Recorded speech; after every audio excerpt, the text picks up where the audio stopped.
Barrel Theory Beer Company brings you every week Keyboard Warriors, our NHL and really any topic hot takes segment. And we've got a lot of home games here in December.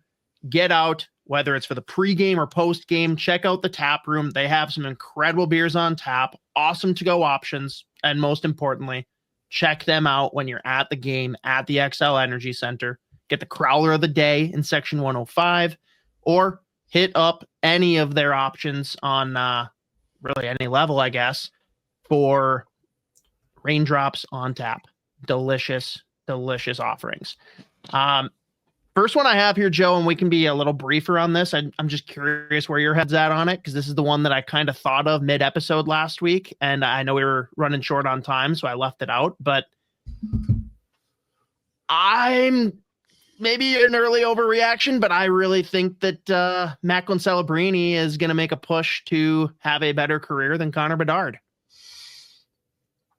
Well, that's much better taking your last one, quite frankly. And this is like, I think Bedard's going to have a fabulous career, right? Yeah. But getting a chance to get up close with Celebrini in the Frozen Four last year and seeing the start to his season, and he's just such a well-rounded player, right? Like I'm not saying he's like Kaprizov, there's only one Kaprizov, but like he's so tenacious in the forecheck. He's so hard to get off the puck, and he's demanding. He demands a lot from himself defensively, and so I can see him having a better two-way game in my mind than Connor Bedard.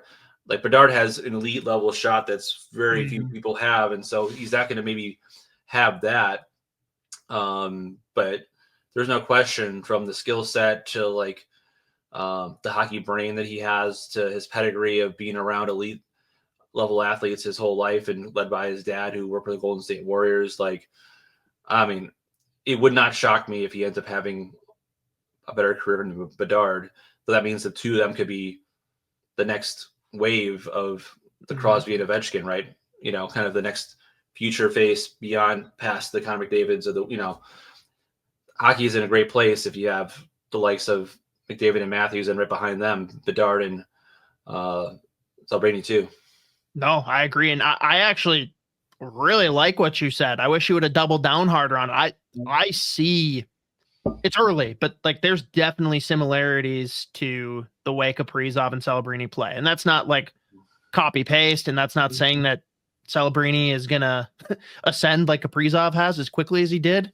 You know, age being a factor, the team he's on being a factor, but the balance of the game, the way they see the ice, the way they can set up their teammates, and of course the scoring punch, like I can see that one could age pretty well.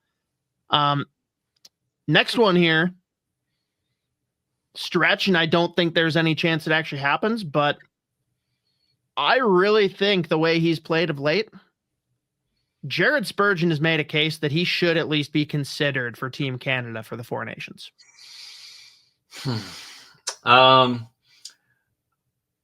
look at their blue line. It looks like it's pretty full right now. I don't have the roster in front of me. If he was a foot taller, would you?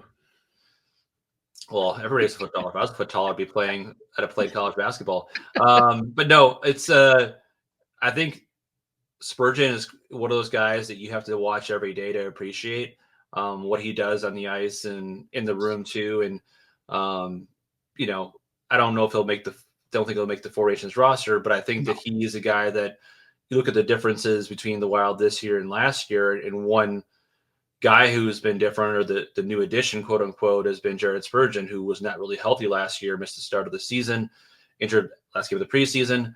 And you saw the ripple effect of what happened without him. And, you know, not the biggest guy, not the youngest guy. He's getting towards the later stages of his career versus the earlier stages, since he started when he was 15 years old, it felt like. But you know, such a calming presence, you know, a guy who can defend for his size, a guy that Lord knows the Wild wanted Cale Addison to follow and follow his footsteps for a number of years there. Sorry, it's your buddy there, but I just think that he's made such a huge difference at the Wild this year. Both a calming presence on the ice and the problem last year was them not being able to handle adversity or let losing streaks drag, or just kind of felt like there was not something kind of holding them together. And I think having him around, not just hosting guys at Thanksgiving or having the rookies over who guys were in preseason, but just having him, and he's not the loudest guy in the world. I know everyone knows that, but there's something about him that a reason why he's a captain here. And so I think, quietly he's become a pretty key reason for, why the Wild have been off to such a good start. For sure. Next one here. I know you're going to side with me, but I just got to see how audacious we think this is. Awesome episode from Russo and LaPanta this week, like really going in deep and talking about the Juracek trade. But LaPanta couldn't help himself. He started the episode basically saying that Thanksgiving food is a joke. No one actually likes it. If they liked turkey and stuffing and gravy, they would have it more than one day a year. And I just can't let that slander stand. I think that is a ridiculously hot take. Granted, I know LaPanta's all about the food and beverage hot takes, and he really doesn't care what any of us think, but I won't allow it. Slander. If I could have that every week, I would just be obese, like morbidly obese. That's the problem. I limit myself to twice a year because we basically do the same thing for Christmas. That's right. But like if I did that regularly, I'm sorry, like I'm 500 pounds. Yeah. And LaPanta is a guy that usually don't criticize over food choices because they have some Sunday dinners that I'm very jealous of. And I know he probably has a sponsorship with Kowalski Market and the meats there and stuff like that. And so he's mostly going to be touting the sirloins, the steaks, or everything like that. But I do have turkey more than once a year. I don't have like the full-fledged bird that you have on Thanksgiving, but I eat turkey a lot, whether it's like turkey sandwiches, turkey this, or that. Like I'll have that more often than not. And I'll have mashed potatoes every day if it, that fill me up with that all the time. But yeah, I mean, the Thanksgiving to me is much more than the food. Like obviously the food's great. Everything that is getting the family together and being grateful for what we have and watching football. And it's just one of the things that kind of brings people together, which I'm sure does the LaPanta household. But yeah, I would be way against that take of that Thanksgiving is overrated because it's such a cool day. To be clear, Thanksgiving food, not the day. Sorry, Thanksgiving food. Yeah. Food. I don't want to be putting that on LaPanta. Maybe he thinks the day is overrated too, but he didn't say that, so I won't place that at his feet. Yeah, I mean Thanksgiving food. I mean, it takes watching my wife go to the kitchen for 2 days straight. It takes a lot to put that kind of stuff together. So there's a reason why it's not more than multiple days a year, I guess, to have that kind of spread. So, but I do like all those little things individually. I'll have stuffing individually. I'll have turkey individually. I'll have everything else. So sign me up. Yep. With you. All right. This next one, I'm really curious to see your opinion on. So the new show over on Daily Faceoff, the sheets. If you look up Jeff Marek, you're going to find it. His episode this week, he talks about a comment that came from Colby Cohen where he says, officials have been consistent with this call all season so far, referring to goaltender interference. I think outside of offsides, it's the call officials get correct the most. And Jeff Marek doubles down on it and says, I chuckle every time I see someone on television during one of these situations who throws his hands up in the air and proudly announces their own ignorance, saying, I don't even know what goalie interference is anymore. Basically to say goalie interference is very clear, black and white, and everyone knows what it means. What do you think, Joe? I think that's bullshit. Like, and it's not just because I've heard John Cooper say that a million times. I don't know what goalie interference is. Ask any NHL coach in the league what they think about goalie interference. And I get why the rule is there, and I get the idea behind the rule. Mm-hmm. It just, the game is so fast and things in that area get so bunched up, and it just not really consistently called. And that's probably because of human error or different people making the call in different games, but I don't think I've ever seen it consistently called.